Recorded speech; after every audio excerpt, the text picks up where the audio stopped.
Don't you enjoy taking down players who exclusively pick ranged units and delude themselves into thinking they're carrying by using cheap units? Hello everyone. In this video, I'll be evaluating the potential of the Rattan Vipers with unit mastery. In this game, picking ranged units is often looked down upon. The reason is very simple. It's because of players who just stay in the back and launch pointless attacks, without considering the battle situation, the map, or their allies' unit composition. And most of them are players with Chinese-sounding names. Look. 1, 2, 3, 4, 5, 6, 7. Half of the players are picking ranged units. There's another one.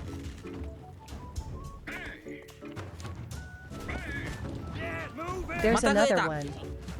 1, 2, 3, 4, 5, 6, 7, 8, 9. The impression I got when I first started this game. I vividly remember wondering why players with Chinese-sounding names always use ranged units from useless positions. And now, 3 years later, the same scene continues to play out. Is it carved into their DNA to use ranged units? Is picking ranged a cultural must? There have been calls for the developers to do something about these lopsided picks, but until now, they've done nothing. However, the developers suddenly make a move. It seems they thought, if the player's mindset won't change, why don't we just create a super high damage bow unit? And so, they introduced the Warang. It was easy to imagine what would happen to the battlefield after that.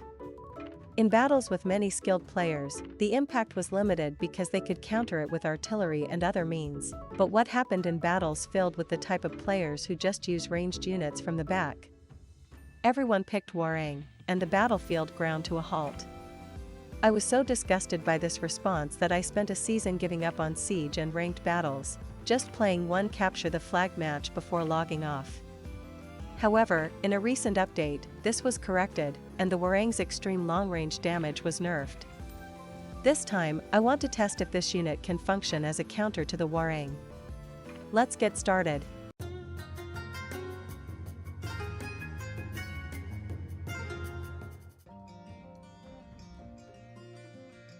Here are the doctrines and veterancy lines I used.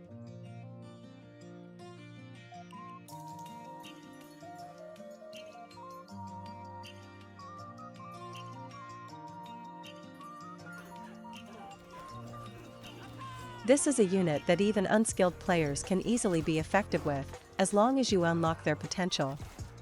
Of course, the ability to read the battlefield is essential, but it's an easy-to-use unit for beginners that can shred higher-tier units just by attacking from the rear.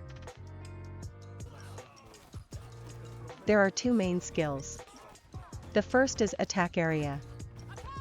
It's a targeted area of effect shooting skill that continuously fires at a designated location. The second skill is Poison Barrage. It's a Rattan-style poison skill that fires arrows with a debuff for a certain period, spreading the debuff to the enemy. The accuracy is high, and it's very easy to use. The cooldown CT is long at 30 seconds, but if you alternate it with normal attacks, you can deal significant damage to the enemy. The biggest strength of this skill is that it penetrates blocks to apply the poison debuff. Of course, you can increase the poison's effectiveness with the Poison V doctrine, but due to the skill's cooldown and rate of fire, the debuff stacks slowly, so it doesn't make a huge difference even without it. The debuff's damage over time looks like this.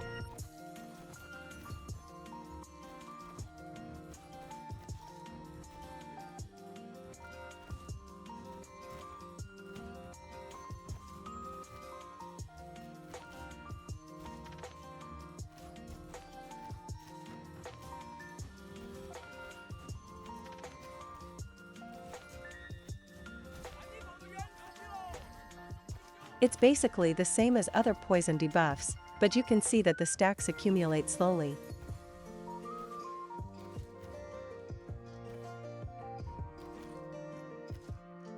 For those of you who thought, why not use double shot? Unfortunately, the debuff effect does not apply while double shot is active.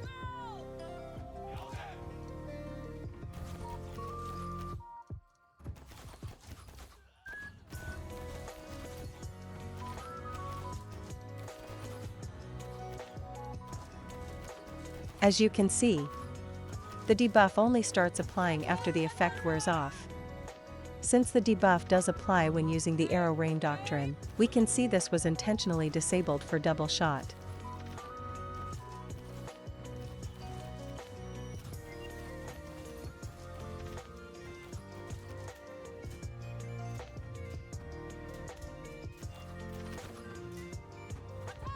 Next, let's compare the targeting behavior. While skill 1 shoots at a designated location, the other shooting skills have a range of 100 m plus an extended range, and they prioritize shooting enemies near their maximum range. Since it automatically tracks targets within range, it's very effective in these situations.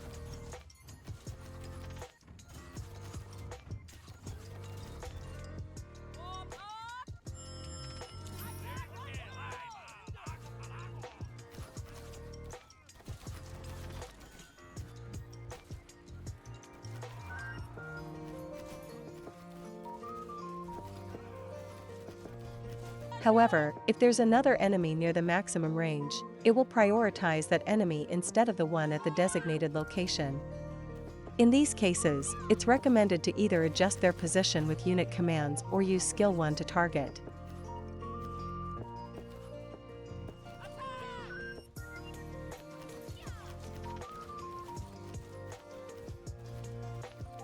Now, many viewers might be thinking, isn't it just better to use incendiary archers? And you'd be right. However, their leadership cost is high at 160, so if you're conscious of cost effectiveness, the Rattan Vipers are recommended.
So, after testing their usability, conclusion, Rattan Vipers are useful.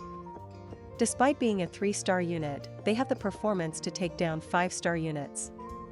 With proper skill usage, they could have gotten even more kills. Since heavy shield units will retreat to avoid the poison, I think they can be effective in many situations.